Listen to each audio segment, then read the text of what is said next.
Assalamualaikum warahmatullahi wabarakatuh. Kembali lagi di channel Nasihat Kehidupan Misteri. Pada video kali ini saya akan membahas tentang kesaktian Presiden Soekarno.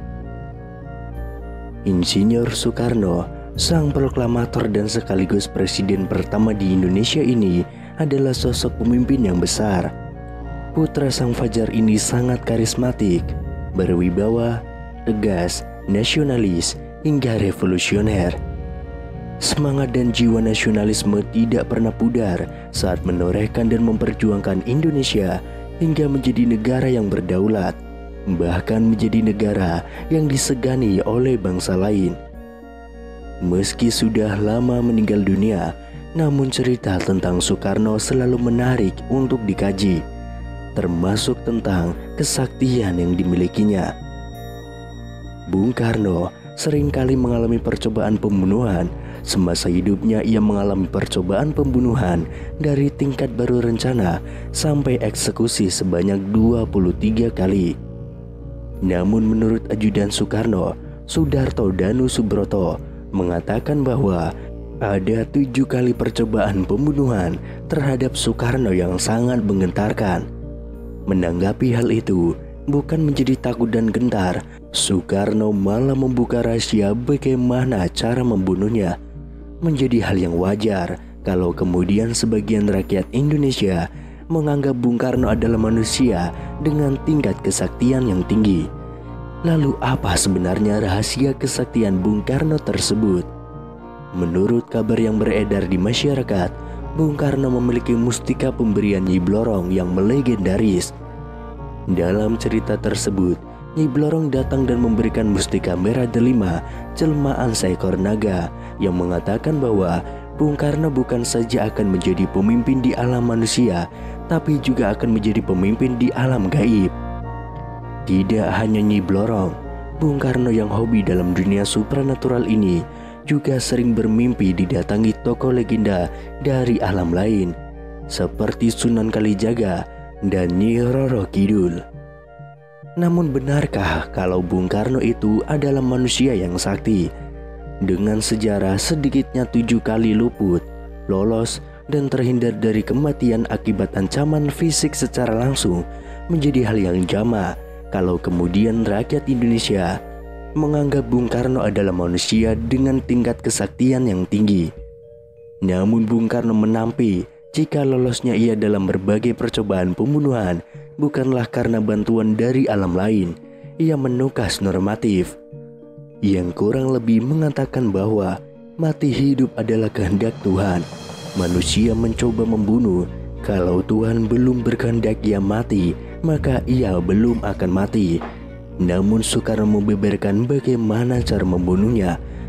Menurutnya rakyatlah yang membuatnya tetap hidup, sehingga untuk membunuhnya cukup menjauhkannya dari rakyatnya. Semua yang kucapai selama di dunia ini adalah karena rakyatku. Tanpa rakyat aku tidak bisa apa-apa. Jadi tidak perlu senapan, bom, apalagi pesawat tempur hanya untuk membunuh seorang Bung Karno. Jauhkan saja aku dari rakyatku, maka aku akan mati perlahan-lahan. Benar saja, ayah dari Megawati Soekarno Putri ini selalu lolos meski dihujani granat bahkan bom pesawat tempur. Percobaan pembunuhan pernah terjadi pada 30 November tahun 1957. Presiden Soekarno datang ke perguruan Cikini atau Percik, tempat bersekolah putra-putrinya, dalam rangka perayaan ulang tahun ke-15 Percik. Granat tiba-tiba meledak di tengah pesta penyambutan presiden.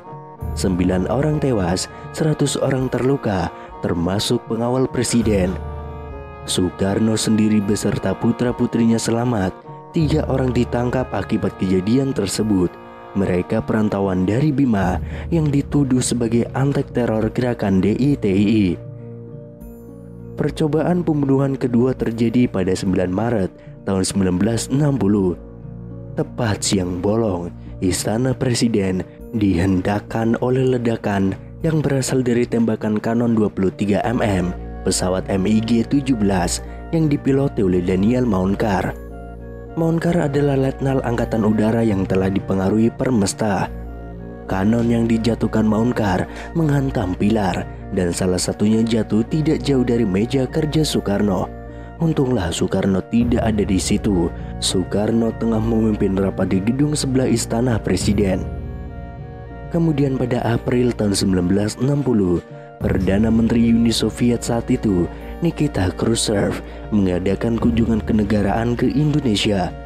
Dia menyempatkan diri mengunjungi Bandung, Yogyakarta, dan juga Bali. Presiden Soekarno menyertai dalam perjalanannya ke Jawa Barat. Tatkala sampai di jembatan Raja Mandala, ternyata sekelompok anggota DITII melakukan penghadangan. Beruntung pasukan pengawal presiden sigap meloloskan kedua pemimpin dunia tersebut. Kemudian pada 7 Januari tahun 1962, Presiden Soekarno tengah berada di Makassar. Malam itu ia akan menghadiri acara di gedung olahraga Mato Angin. Ketika itulah saat melewati Jalan Chandrawasih, seseorang melemparkan granat. Granat itu meleset jatuh mengenai mobil lain.